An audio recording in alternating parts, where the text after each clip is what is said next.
Welcome back, everybody. The Jazz Foundation of South Africa is back and headlined by the great and multi-Grammy award-winning Ladysmith Black Mambazo and Standard Bank Young Artist and Summer Award jazz and pianist Bokani Dyer. These talents will be performing at the Lyric Theatre, Reef City Casino tonight. And to share more on this, we're joined by Alex Mazibuko, Sibongiseni Shabalala from Ladysmith Black Mambazo and promoter of the event, Oupa Salemane. Gentlemen, a very good morning. Thank you so much for joining us. Welcome. Good morning. Morning. Good to have you on the show this morning. What can we expect from this event tonight? There's going to be a thrilling event. We started last night, the same show we're repeating tonight. We've put together two headline artists, as you have already mentioned, the multi-Grammy winning Ladysmith Mambazo. For the first time, they are performing with the big band. Nowhere in the world has it ever occurred that Mambazo performs with a big band. Wow. So tonight we'll have them perform again with the big band. We also have Bokani Dyer also performing with a big band. So it's a show not to be missed. It's a first that South Africans have been exposed to, and it's an opportunity for them to see Mambazo before they tour the world next week. Right. Baba Zibuko, we know that's cool. Imagine Black Mambazo. All we think of is fireworks and the stage being brought on fire. So Baba Salemane has just mentioned that he'll be performing with a big band. So just take us through what are some of the songs that he'll be performing and how we should and what we should expect from the performance tonight. In terms of songs, so we chose the people's favorites songs. So.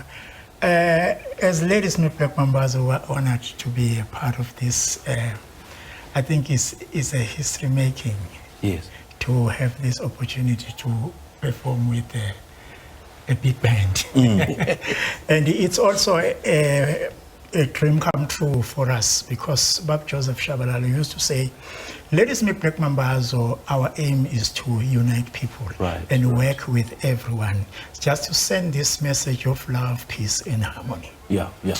Mshengu, what do you enjoy the most about performing to a South African audience? And just making comparisons, do you feel that it's kind of different from performing to an international audience than performing locally?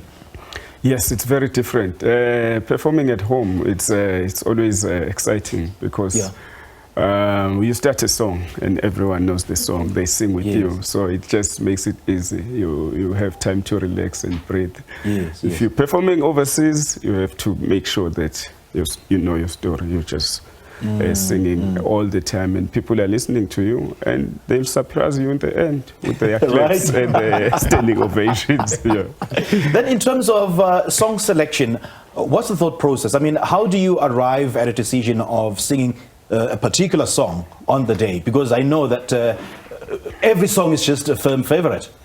Oh, in South Africa, there's favorite songs, like Baba Mazibuko has said, that people would like to hear. If you don't sing those songs, then you'll have to come back and sing them again. For instance, I've already two songs in my mind already. Yes, Babu Oupa already chose his songs that he wanted us to sing, and then we look at our catalog and said, okay, there's songs, Homeless, Hello My Baby, Leli Lungelo, No Matemba, those songs, they always have to be there.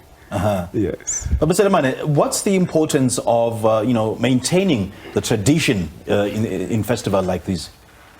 Thanks for asking me that question, Simpiwe. If I could go back a little bit.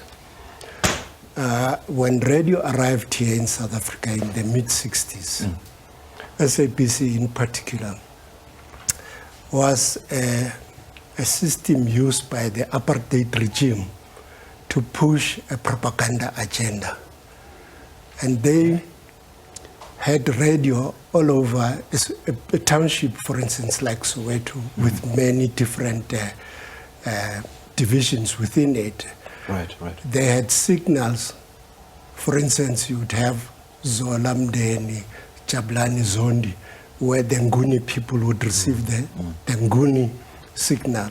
Similarly, Mletsane Tladi, Mulapo, and so on, where the Basutus are, and so on and so on. And so radio was used by the system to send only a propaganda message to the people, whilst at the same time, our music and our culture was suppressed and sidelined.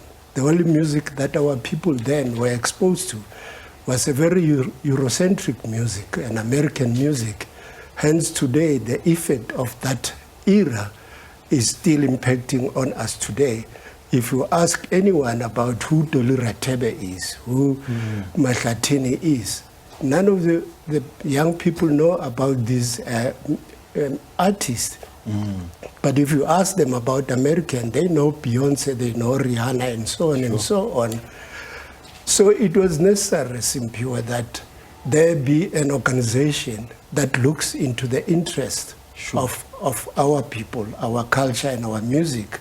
Hence, in 1983, the Jazz Foundation was formed. Okay. And very often, when we speak about Jazz Foundation, people often think we are a pure jazz organization.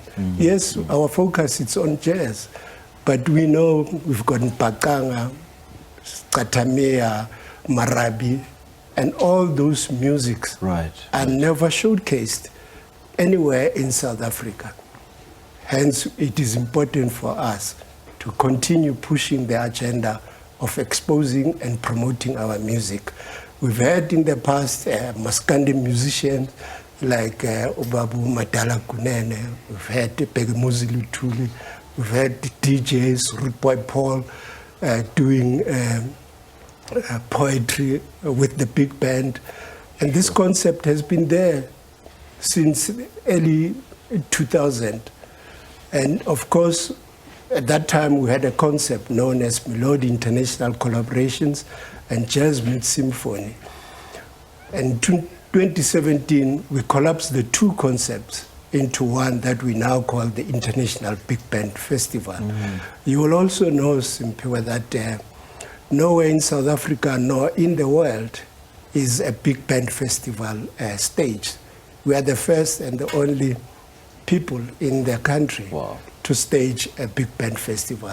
And of course, we're not presenting jazz only. As a Jazz Foundation, we're focusing on all the music genres, whether amapiano, gospel, kwaito, all of that music is presented. Because at the end of the day, we're celebrating music. We're celebrating our South African music.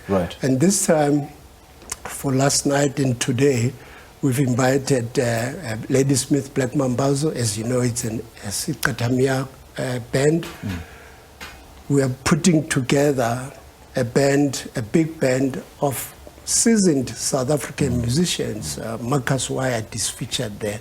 Sisonke Konti, Mtunzi Mvubu, Romy Breton Seth, and so on and so on.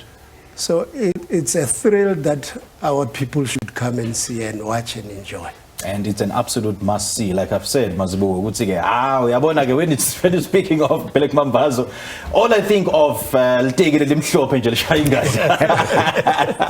So how was the performance last night? Do you feel that you were feeding off people's energies? It was wonderful, and then I enjoyed it very much, and then I can even see the people, they were enjoying it. It was something that was amazing. People, they wouldn't miss it. Okay.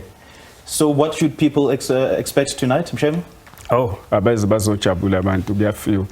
It's a great concert. It's a collaboration between the big band and Ladysmith Black Mambazo, something that they've never seen before, but it's working very nice. So everyone should come and experience for themselves. Most definitely, most definitely. Somebody say, somebody cry, hello, hello, hello. Somebody say, recruit me, guys. Gentlemen, thank you so much for joining us. Good stuff. Well, the Jazz Foundation of South Africa is back, and we just spoke to Albert Mazibuko, Sibongiseni Shabalala from Ladysmith Black Mambazo and promoter of the event, Oupa Salemane. This is an absolute must-see. This is Black Mambazo we're talking about here.